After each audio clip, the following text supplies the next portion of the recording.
오늘 세례하고 또 이게 있어서 시간이 조금 지났지만 하나님 말씀 좀 함께 보도록 하겠습니다. 창세기 35장 1절에서 4절 말씀입니다.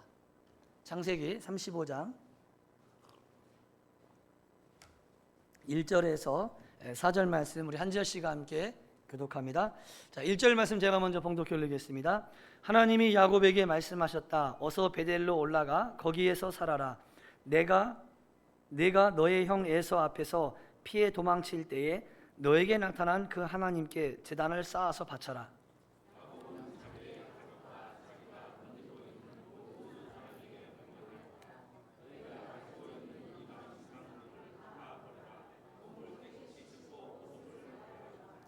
이제 우리는 이곳을 떠나서 베델로 올라간다. 거기에다 나는 내가 고생할 때 나의 간구를 들어주시고 내가 가는 길 어디에서나 나와 함께 다니면서 보살펴 주신 그 하나님께 제단을 쌓아서 바치고자 한다.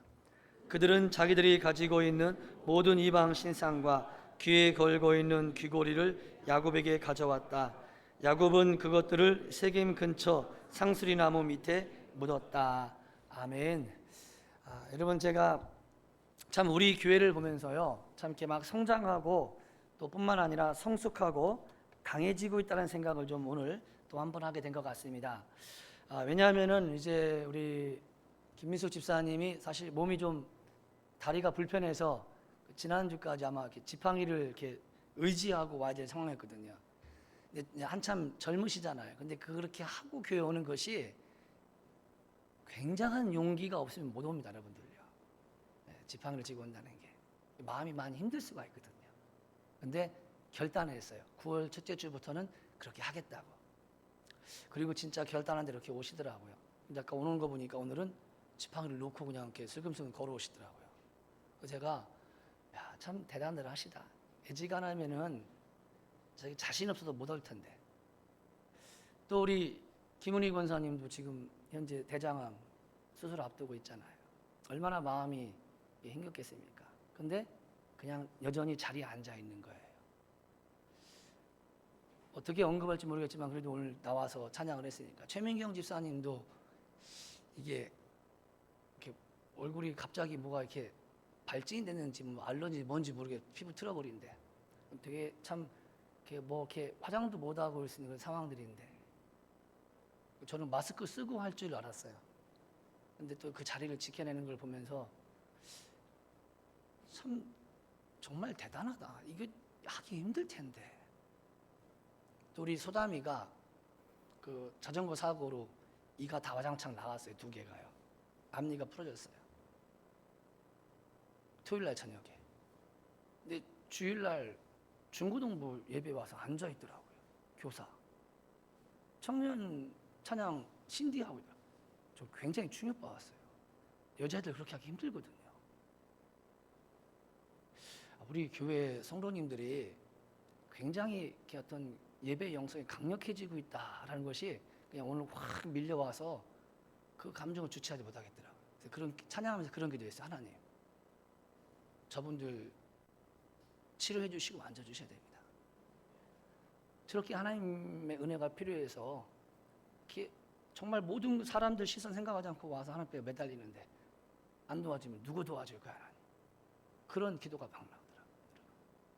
그래서 여러분들도 생각나실 때, 아니 생각 안 나더라도 억지로 생각해서라도 이렇게 네 분을 위해서도 기도해 주시고 회복될 수 있도록 기도해 주시면은 착한 사람이고, 안 하는 사람은 저는 나쁜 사람이라고 저는 생각을 합니다. 정말이에요. 착한 사람이 됩시다. 하나님 말씀 전하겠습니다. 오늘 말씀 제목은요, 삶 가운데 일이 꼬일 때입니다. 같이 한번 읽어볼까요? 시작. 제 목표가 25분 만에 설교를 끝내는 건데 여러분들 기도하는 마음으로 이렇게 잘 들어야 시간에 끝날 것 같습니다. 우리가 인생을 살다 보면 세상 말로 일이 자꾸 꼬일 때가 있어요. 저도 그런 적이 참 많았어요. 자꾸 꼬여, 이상하게. 사업하시는 분들은 사업이 잘 돼야 되는데 자꾸만 뜻하지 않은 사고가 생기고 자꾸 실패를 맛보게 됩니다. 자녀들도 마찬가지죠. 그렇게 잘 자라던 자녀들이 갑자기 반항하기 시작하고 교회 가는 걸 싫어하고 못된 친구들하고 사귀기 시작하고 학교 가기 싫다고 반항할 때가 있습니다. 부부 생활도 마찬가지입니다. 부부끼리 어떤 큰 계기도 없는데 서로 웃으면서 지내는 날보다 싸우면서 지내는 날이 점점 더 많아지고, 그러다가 문득 언젠가는 야, 이렇게 살 바에는 혼자 사는 게 편하겠다라는 생각이 들 정도로 관계가 악화되어 가는 것을 발견할 때가 있습니다. 살다 보면 세상 말로 일이 자꾸 이상하게 의도치 않게 꼬일 때가 있어요. 어쩌면 이 자리에도 그런 상황 가운데 계신 분이 계실지도 모릅니다. 그래서 왜 이렇게 인생이 꼬일까 고민하고 이유를 생각하고 해결 방법을 생각하지 않을 수 없죠.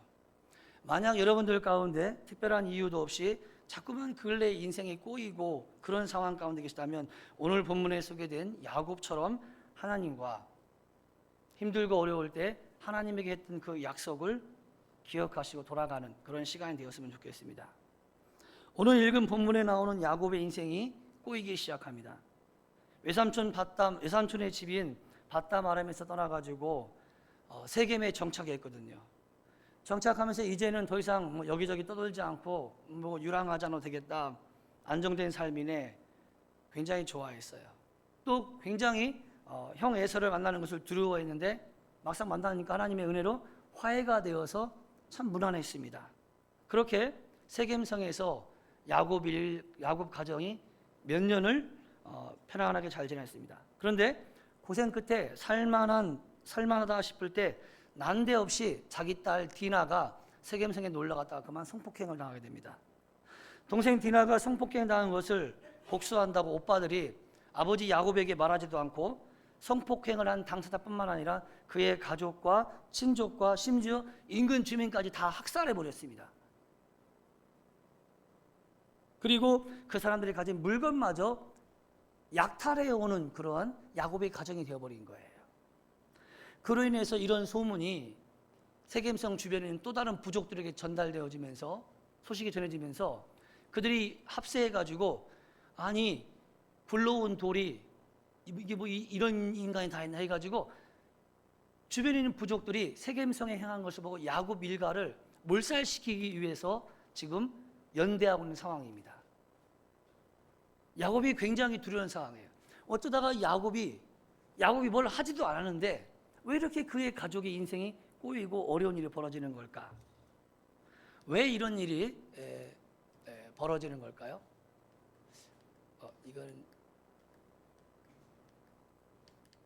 이게 왜 맨 뒤에 것만 있네요? 앞에 게 안 보이고? 제가 보내드린 걸 보여주세요. 이거는 지금 설교 요약본이고요. 야곱이 하나님께 왜 이런 일이 일어나는지 물었는지 안 물었는지는 성경에 나와 있지는 않아요. 근데 우리는 묻죠. 어려움 당하면은 하나님 왜 이런 일이 벌어집니까? 아마 야곱도 묻지 않을까 싶어요. 하여튼 물었든 안 물었든지 간에 야곱의 가족 가운데 이런 엄청난 이런 어려운 일들이 계속해서 꼬이면서 발생할 때, 두려워할 때 오늘 35장 1절에 하나님이 야곱을 찾아옵니다. 그리고 이렇게 말합니다. 35장 1절 한번 같이 읽어볼까요? 제가 준비 안 됐으면 제가 읽겠습니다. 35장 1절 하나님이 야곱에게 말씀하셨다. 어서 베델로 올라가 거기에서 살아라. 네가 너의 형 에서 앞에서 피해 도망칠 때 너에게 나타난 그 하나님께 제단을 쌓아서 바쳐라. 왜 하나님이 야곱에게 나타나서 베델로 올라가라고, 빨리 올라가라고 말했을까요? 야곱이요, 지난 20년 전에요, 집에서 속임수를 써가지고 형으로부터 장자권 빼앗았죠. 아버지 속여가지고 축복을 받았죠. 그래서 형의 진도를 사서 야반 도주하고 도망칠 때 얼마나 두려웠습니까? 내가 다시 집에 돌아올 수 있을까? 앞으로 인생이 어떻게 될까? 도망가는 그 인생 가운데 베델에서 하나님을 만난 적이 있습니다. 그때 야곱이 위기 가운데 하나님께 도움을 구해요. 하나님이 저를 도와주시면은 제가 다시 고향으로 돌아올 때 이 땅에서 다시 돌아와서 이렇게 살겠습니다라고 고백한 것이 있어요. 그게 바로 창세기 28장 22절입니다. 같이 한번 읽어볼까요? 자, 시작. 제가 기둥으로 세운 이 돌이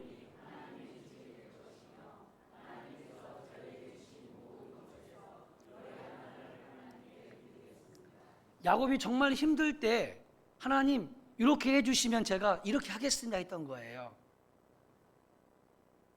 그런데 20년이 지난 지금 야곱이 어디에 있습니까? 외삼촌의 집인 밧다마람을 떠나 고향으로 돌아와서 베델로 가서 약속한 대로, 이때 20년 전에 약속한 대로 하나님께 제단을 쌓고 예배드리는 삶을 살고 있습니까? 아니잖아요.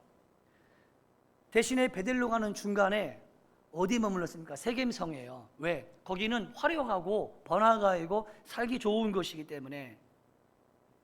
그래서 거기에 거주하다가 수년이 지난 후에 어떤 일이 벌어집니까? 집안의 어려움을 당하게 되어집니다. 그 무렵에 하나님께서 야곱을 찾아온 거예요. 그러면서 하신 말씀이 좀 전에 말했던 35장 1절에 너 처음에 약속한 대로, 네가 힘들고 어려울 때 나에게 도움을 구했지. 그때 약속했던 대로 베델로 돌아가서 예배자임을 살아라. 어서 일어나, 어서 돌아가라, 베델로라고 말씀하신 거예요. 이전의 약속을 기억하라는 거예요. 이전의 약속을 지키라는 거예요, 제대로. 그래서 여러분, 우리들도요, 자꾸만 야곱처럼 이유 없이 삶이 꼬이면 하나님께, 내가 힘들고 어려울 때 하나님께 도움을 구하면서 그 어려움에서 벗어나고 약속했던 것을 내가 지키지 않아서 그런 것이 아닌가 한번 생각해 보시고, 혹시라도 그렇다면 하나님께 드린 약속의 자리로 돌아가시기 바랍니다. 예를 들어서 부부관계가 자꾸 꼬이면, 여러분 처음에 결혼할 때 무슨 각오를 가지고 결혼했습니까? 하나님 앞에 무슨 약속을 했습니까? 결혼할 때 그 약속을 기억하고 그 약속으로 돌아가시기 바랍니다. 저는 진짜 그랬거든요. 하나님, 저는 결혼하는 것만 해도 감사합니다라고 했거든요. 무조건 잘하겠습니다 그랬어요, 아내한테. 근데 살다 보니까 그 약속을 안 지키는 거예요. 관계가 깨지는 거예요. 그 약속을 기억하는 거죠. 그걸 돌아가는 거예요, 여러분들요. 자꾸만 자녀로 인해 관계가 깨지면 생각해 보시기 바랍니다. 처음 자녀를 임신했을 때, 태어났을 때, 그때 여러분들이 어떤 각오를 하셨고 그때 하나님과 무슨 약속했습니까? 저는 큰아이가 교통사고로 죽을 뻔했을 때, 응급실에 있을 때, 의식을 잃고 있을 때 하나님께 깨어만 나도 그냥 무조건 아이에게 감사하며 살겠습니다 했어요. 근데 그 약속을 잃어버리니까 자꾸 많은 것을 요구해요. 관계가 깨지는 거죠. 그럴 때 처음 약속 기도하는 거예요. 하나님, 그때 제가 그렇게 약속했는데 제가 지금 욕심을 내고 있네요. 사랑하는 것만으로도 감사하겠습니다. 그럴 때 관계가 회복되어지는 거예요. 첫 직장 생활을 시작하면서 아니면 사업을 개업하면서 여러분 어떤 각오로 시작했고 하나님께 어떤 약속했습니까? 자꾸만 직장 생활이 꼬이고 사업이 꼬이면 그때 한 하나님의 약속으로 돌아가시기 바랍니다. 그래야 됩니다. 목장 사역이나 목회가 꼬이면 내가 처음에 사역을 시작할 때 무슨 각오를 했으며 하나님께 무슨 약속을 했는가, 그 약속을 기억하시고 그 약속으로 돌아가시기 바랍니다. 이처럼 우리가 하나님 앞에 처음 했던 약속, 그 길로 돌아가기 위해서는 야곱처럼 두 가지를 해야 됩니다. 야곱은요, 하나님께 무슨 약속했냐면은 제가 베델로 돌아와서 하나님께 예배하는 삶을 살겠습니다 라고 약속을 했어요. 그래서 그 약속한 장소로 베델로 갑니다. 그러면은 그냥 가기만 하면 되는 걸까? 아니요. 가기 전에 처리해야 될 것이 있습니다. 그것이 바로 35장 2절 말씀입니다. 한번 읽어볼까요? 시작. 야곱은 자기의 가족과 자기가 거느리고 있는 모든 사람에게 명령하였다.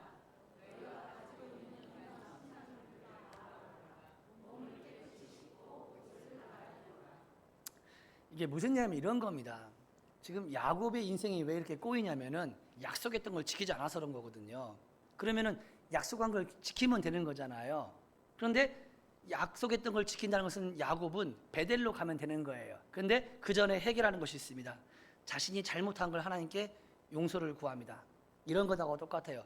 만약에 이제 제가 아내를 위해서 일주일에 4번 정도 설거지 하겠다고 약속을 했어요. 근데 안 지켰어요. 안 지켰어요?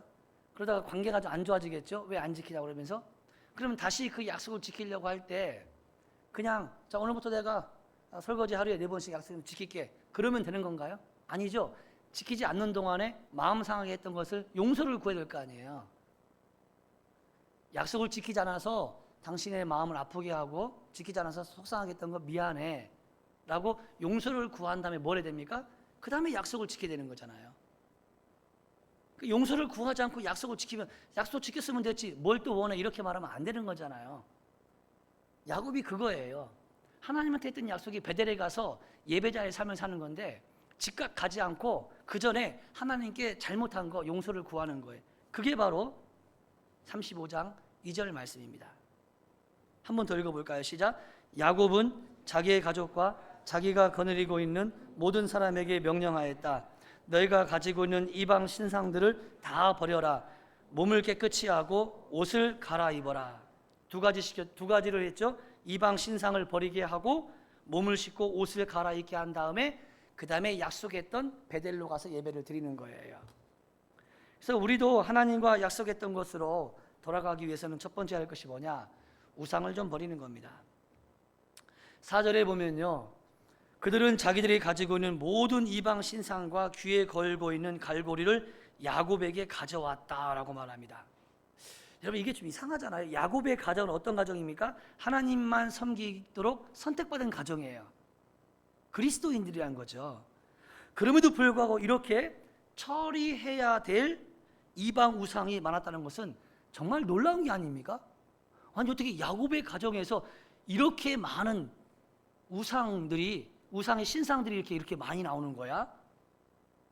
아마도 라헬이 자기 친정집인 밧다마람에서 같이 도망칠 때 어떻게 했습니까?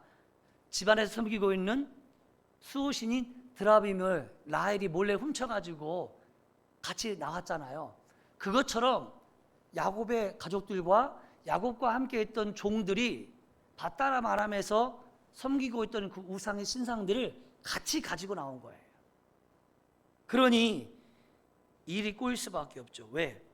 우상은 우리들에게 언제나 만족을 약속하지만 약속만 하지 정작 만족함을 주지 못하는 것이 우상 숭배입니다.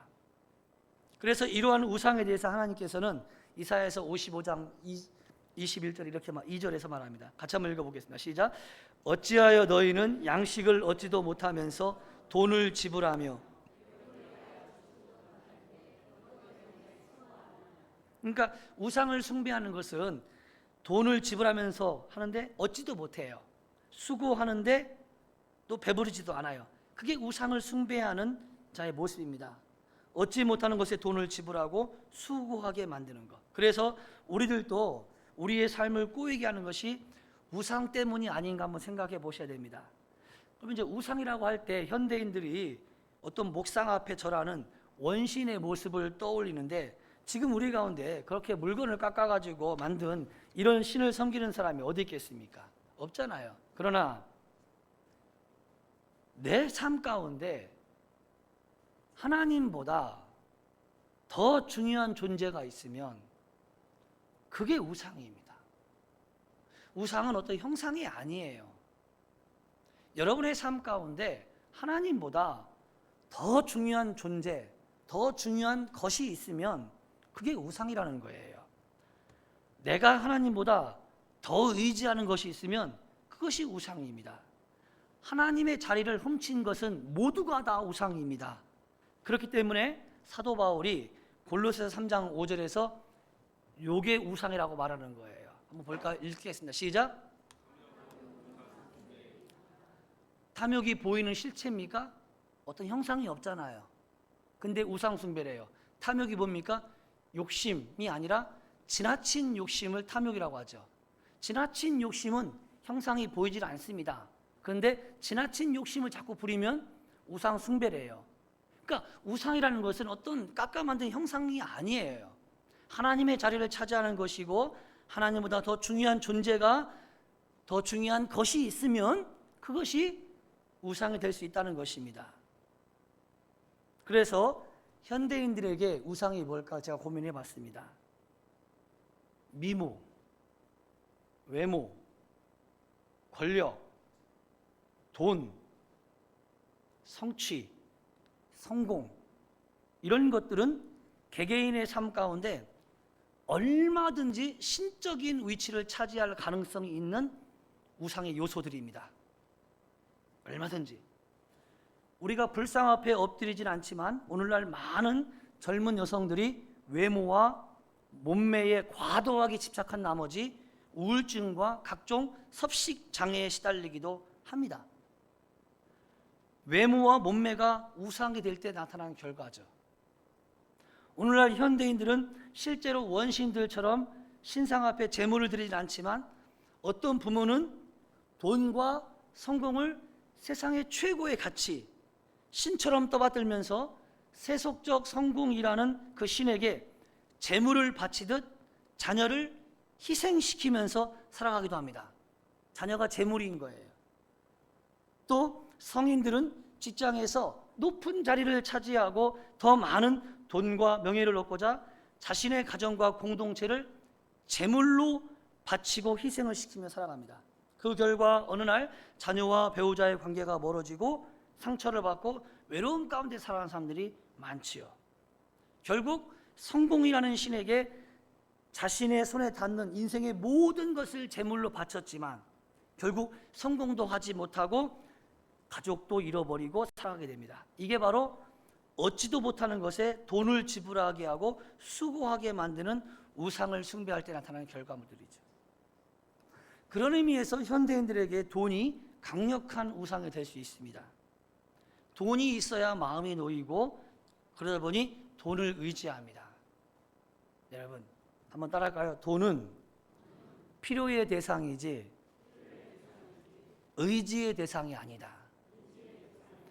우리가 사는데 돈은 꼭 필요한데요, 돈을 의지하는 순간 그때부터 하나님의 자리를 차지할 수가 있고 그 다음에 우상이 될 수가 있습니다.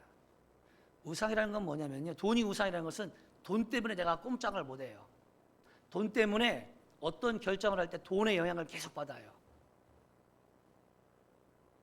이 말에 혹시라도 동의하지 못하시는 언짢은 분들이 계시다면 어쩌면 돈이 어느 순간 나의 삶에 이미 우상이 되어버린 것일 수도 있다고 생각합니다. 우리가 돈이 많으면 행복할까요? 솔직히 돈이 없을 땐 돈만 있으면 근심 걱정이 하나도 없을 거라고 생각을 합니다. 그런데 저도 많이 가보지 못했지만 조금 가져본 적이 있어요.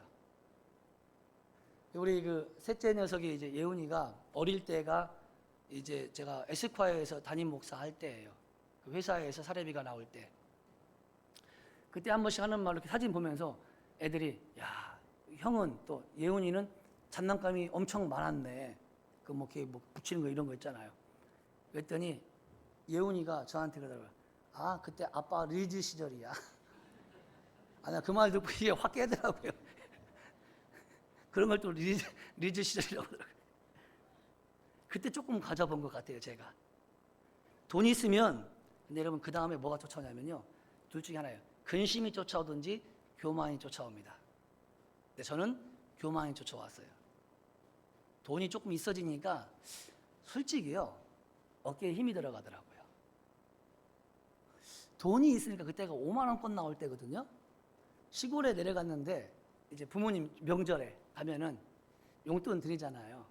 지갑에 5만 원짜리 쫙 껴가지고 와서 아버님 용돈을 이제 지갑을 쫙 열고 다 주는 것도 아니면서 보여주면서 뽑아서 아버님 용돈이에요 드리는데 기분 끝내주더구만요. 근데 우리 아버지 그랬어요. 야, 우리 아들 목사 아들이 성공했네 그러더라고요. 그게 처음이자 마지막 한 얘기입니다.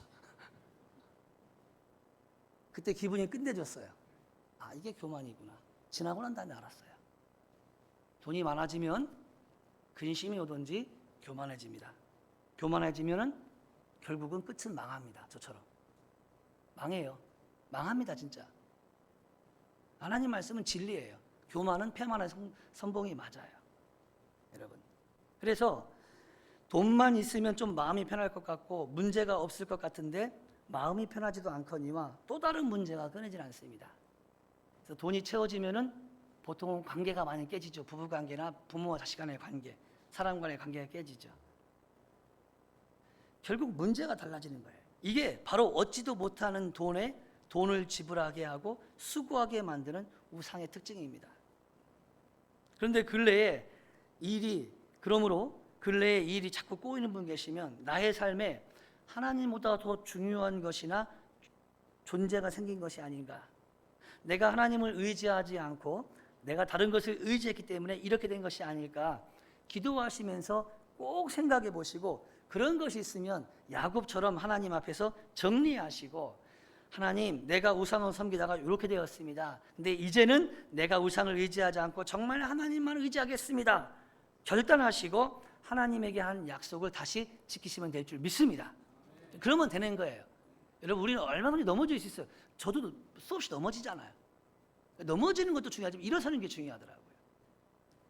또 이제 우리가 하나님과 약속했던 약속의 장소로 돌아가기 위해서 두 번째 해야 될 것이 뭐냐?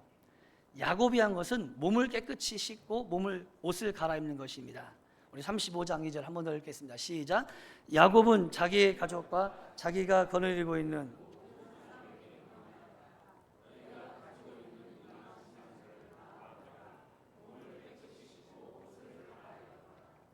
여기 보면은 몸을 깨끗이 씻고 옷을 갈아입어라. 아니, 이게 어떤 영적인 준비를 의미하는 말이거든요. 그래서 이런 비슷한 내용 에베소에서 나오는데 같이 읽겠습니다. 시작. 하나님의 형상을 따라 참 의로움과 참 거룩함으로 지으심을 받은 새 사람을 입으십시오. 새 사람을 입으십시오라는 이 말은 의로움과 거룩함으로 새로운 사람이 되라는 거예요.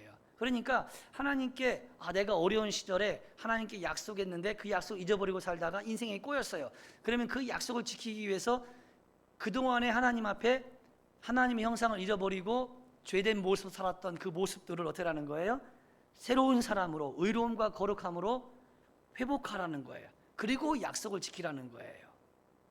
야곱이 자신의 삶이 꼬일 때 두 번째 한 것은 이런 식으로 새 사람을 입는 것입니다. 내가 다시 하나님의 형상을 따라 살아야지, 하나님이 이뻐하는 모습으로 가지고 내가 살아야지 하는 거예요.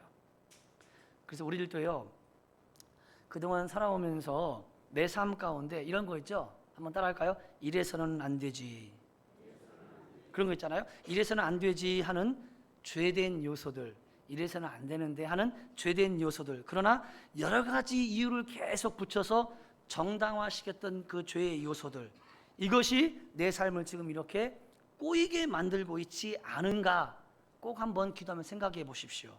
그래서 그런 종류의 죄를 야곱처럼 정리해야 합니다. 이런 죄를 정리하지 않으면 삶이 야곱처럼 그 이상으로 더 복잡해질 거예요. 왜? 죄라는 것은 우리 삶을 계속 복잡하게 만드는 게 있거든요. 그래서 히브리서 12장 1절에서 죄를 이렇게 얘기합니다. 함께 했습니다. 시작. 우리가 각각까지 무거운 짐과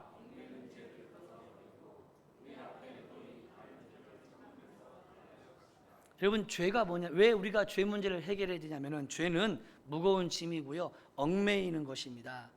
우리가 어떻게 왜 죄 문제를 해결하지 않으면 안 되냐면 자꾸 이 죄를 쌓으면 삶이 무거워져요. 이 무거운 짐을 지고 어떻게 우리가 인생을 가볍게 살아갈 수가 있겠습니까? 또 특별히 여기 보면 죄를 얽매이는 거라고 말합니다. 죄는 경기장에서 경기를 하는 선수의 몸을 묶어놓는 것하고 똑같아요. 몸이 묶인 상태에서 어떤 선수가 자유롭게 경기를 할 수 있겠습니까? 바울이 하는 말은 우리 역시 신앙의 경주를 하기 위해서는 우리를 얽매는 죄를 벗겨내야 된다는 거예요. 왜? 죄는 자꾸 삶을 복잡하게 만들고 꼬이게 만들기 때문에. 그래서 하나님의 그 약속을 지키기 전에 죄 문제를 하나님께 회개하셔야 되는 거예요. 그래야 그 묶은 것을 풀어야 내가 자유할 수가 있잖아요. 그래서 내 삶이 이렇게 참 꼬이는 것이 내가 죄인 거 알면서 이래서는 안 되는 거 알면서 항상 찜찜했는데 온갖 합리성을 갖다 대 붙여가지고 지가 질질 끌고 있는 것, 기도할 때마다 이 생각이 났지만 여러 가지 이유를 붙여서 정당해 왔던 이것이 내 인생을 이렇게 꼬이게 만드는구나. 그래서 여러분, 이것에 해당하는 죄를 반드시 정리하시고 반대되는 거룩함과 의로움의 성품의 옷을 입고 주님 앞으로 나오시고 하나님께 약속했던 것을 지키시는 믿음의 성도가 되기를 축복합니다. 야곱의 일이 꼬일 때 이렇게 우상을 제거하고 새 사람을 입고 이제 다 정리했잖아요. 함께 용서를 구하고 회개기도 했잖아요. 그리고 하나님께 어려운 시절에 하나님 도와주시면 제가 이곳에 와서 하나님을 예배하는 삶을 살겠습니다 했던 그 베델에 왔어요. 왔을 때 하나님께서 야곱을 찾아옵니다. 그리고 이렇게 말씀하세요. 자, 같이 읽어볼까요? 시작. 야곱이 밧담 아람에서 돌아온 뒤에 하나님이 그에게 다시 나타나서 뭘 줬어요? 하나님이 야곱에게 복을 주려고 그렇게 사실은 인생을 꼬이게 했던 거예요.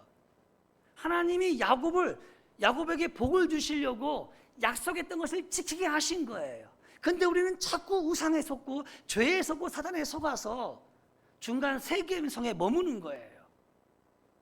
그래서 가다 말면 고생만 남고 끝까지 가야 간증이 남는 거예요, 여러분들야. 말씀을 마치겠습니다. 사랑하는 성도 여러분, 근래에 왜 이렇게 꼬일까 하시는 분들 계시다면 삶을 한번 꼭 들여다보시기 바랍니다. 그래서 하나님과 처음 했던 약속 꼭 기억하시고 실천하셔야 돼요. 요즘 믿음 생활이 굉장히 재미없으신 분들 계십니까? 왜 재미없는지 생각해 보시기 바랍니다. 신앙생활 엄청 재미나거든요. 어쩌면 그동안 내 삶에 나도 모르게 내 안에 우상이 생겼을지도 모릅니다. 또 내가 알면서 찜찜해하면서 허용하는 죄된 삶에 그 부분이 있기 때문에 그렇지 않은가 생각해 보셔야 됩니다. 그리고 정말 그렇다면 그 우상을 무너뜨리고 죄를 버리시고 다시 거룩한 옷을 입고 처음 믿을 때 하나님께 한 약속, 여러분이 어려운 시절에 하나님의 도움을 구하고 그 도움을 구해서 살아났던 그 시절에 약속했던 것들을 반드시 지켜 행하는 그런 성도가 되기를 축복합니다. 그때 우리 삶 가운데 꼬인 일이 야곱처럼 풀려서 하나님이 복을 주실 줄 믿습니다. 오늘 말씀 우리 다 같이 일어나서 한번 검토해 보겠습니다. 자, 제가 노란 거 읽으면은 흰색 읽으시면 됩니다. 주제,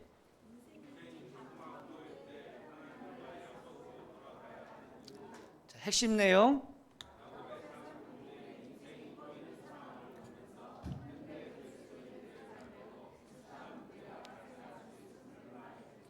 하나님의 약속을 잊어버림.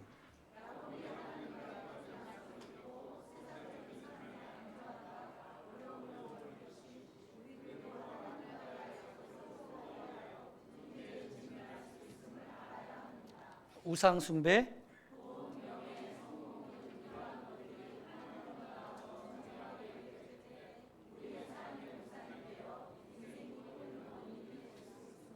죄의 영향,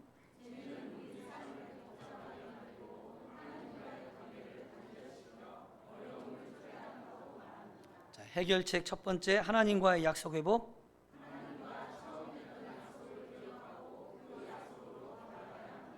두 번째, 우상 버리기.